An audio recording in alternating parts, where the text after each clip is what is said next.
Hey, so this is the video version of the article that we put out yesterday on whatjusthappened.news, having a look at the state of COVID in the UK in mid-October. So if you want to have a look at the graphs that go alongside it, have a look on our blog there, or follow us on Twitter at WJH blog, the same on Facebook, and at whatjusthappened.news on Instagram. So deep breath, here goes. We're going to try and put together a concise state of the nation on where the UK currently stands in terms of its fight against COVID.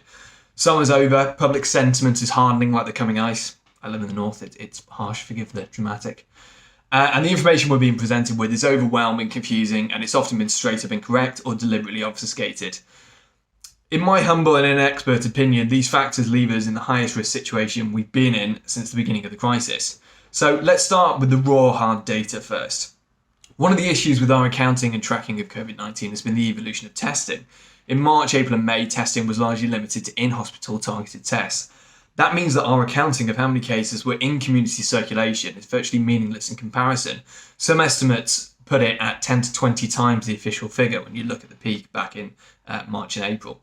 Whilst we'd expect the proportion of tests coming back positive to be extremely high at that time and then dropping off as widespread testing was rolled out. So despite an incredibly slow start, testing was ramped up reasonably quickly, but it's been plagued by problems. For example, during the summer months, testing was reliant on lab services being provided by master's, PhD and postdoc candidates, who then went back to their normal roles as universities began to reopen, leaving the testing system with huge delays. We've also counted these tests in some highly questionable ways, with the government quoting the number of tests theoretically available on any one day as the number of tests taken for a number of months, or just straight up counting them twice, which now appears to have largely been rectified. So on first glance, the daily case numbers may show us to be in a far more serious situation than we were, even at the peak in April, but this wouldn't be a fair comparison. What should alarm us, however, is the case trajectory. We're now well established in the territory of the exponential. This means the R number is well above 1 and cases are spreading rapidly in community transmission. To take this data out of isolation, excuse the pun, we need to consider hospital admissions and deaths. The common argument that I keep hearing is that the testing figures must be incorrect because they didn't immediately precede a proportional jump in hospitalisations. But the relation between these figures is complex and influenced by a number of factors. The first and most obvious is that people simply don't get that ill straight away. There's usually a few days between a positive test and hospitalisation, then it can be weeks before that same patient dies if they do.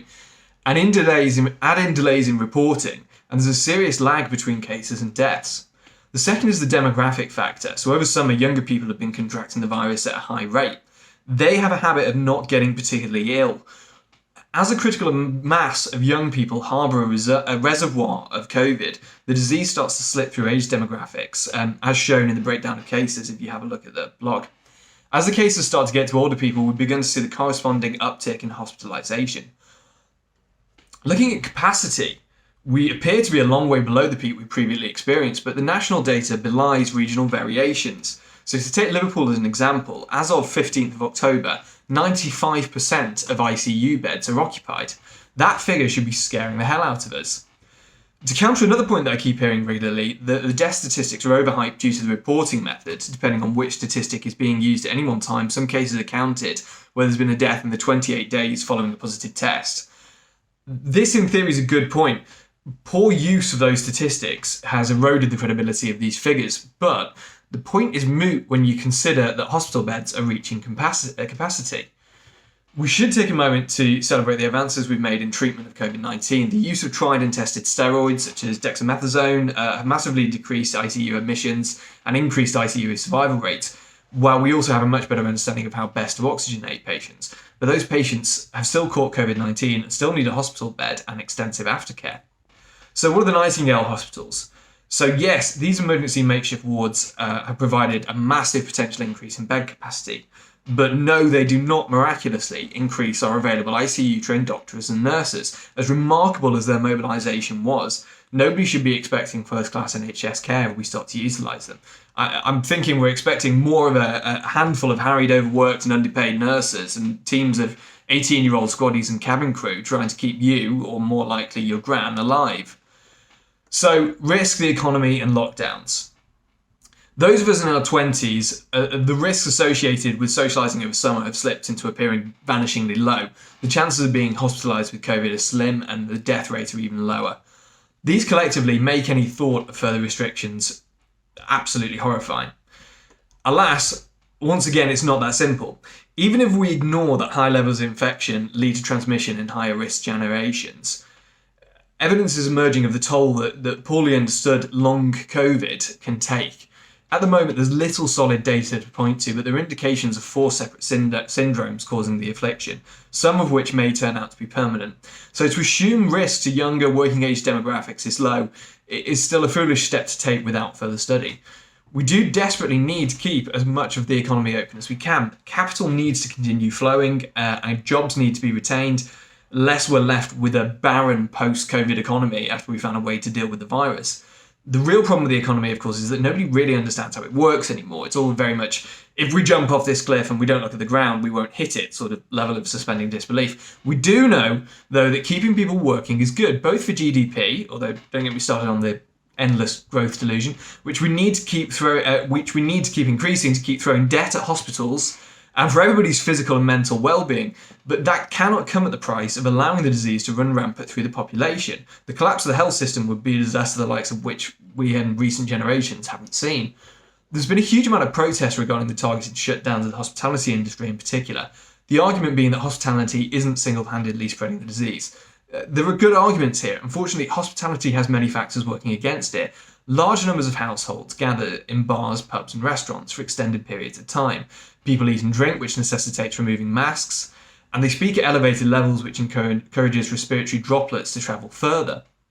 The final nail in the coffin has been the coming of the autumnal weather, pushing patrons inside, shutting the windows. Ventilation is proving to be absolutely key to reducing COVID transmission. And this is where the abject failures of the government come in. With an effective and world-beating test, track and trace system, our control measures could well have worked. But after many months and an absolutely astonishing £12 billion spend, we still don't have an effective working system. Excelgate has shown us that the piss-poor implementation by incompetent outsourced teams has rendered us with a total lack of intelligence of what's going on. The long-awaited, much-lauded app still doesn't integrate with some testing results systems, meaning positive cases can't log themselves as such, so their contact won't be alerted. And so trust in COVID-reducing restrictions and the government in general has faltered, and we as a nation are becoming ever less compliant. Half-arsed and incredibly complicated localised restrictions are feeding confusion and frustration. You need look no further for evidence than the videos of Liverpool city centre on the eve of enhanced restrictions coming into place, with people dancing and partying in the streets in huge crowds, just before it slipped into the very high category, whatever very high really means.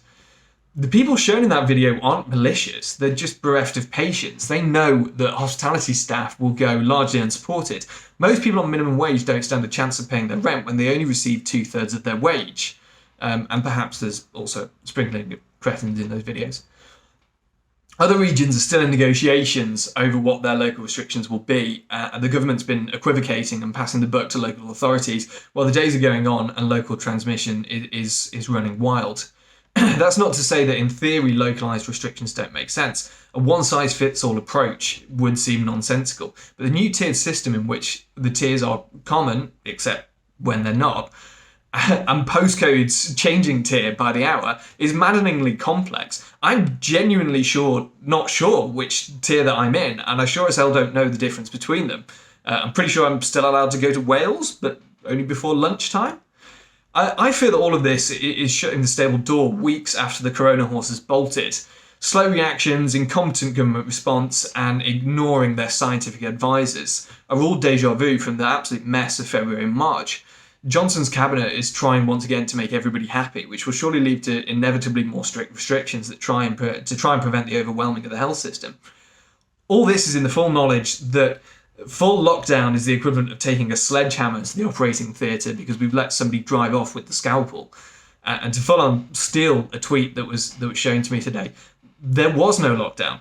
Middle-class people hid indoors while working-class people brought them stuff. So my 2 cents on the whole thing, we fucked the duck on this. And I say we because we've all played a part. We all had a sense of relaxation over summer, including our leaders, that we could push those restrictions. And our leaders did exactly the same thing. And they've totally failed to use that time to put measures in place that would keep our heads above water this winter. So by all means, let's hope for the best. Let's try our hardest to make sense of these new restrictions, which is no mean feat. But let's not be surprised if shit gets real in a few weeks. So stay safe.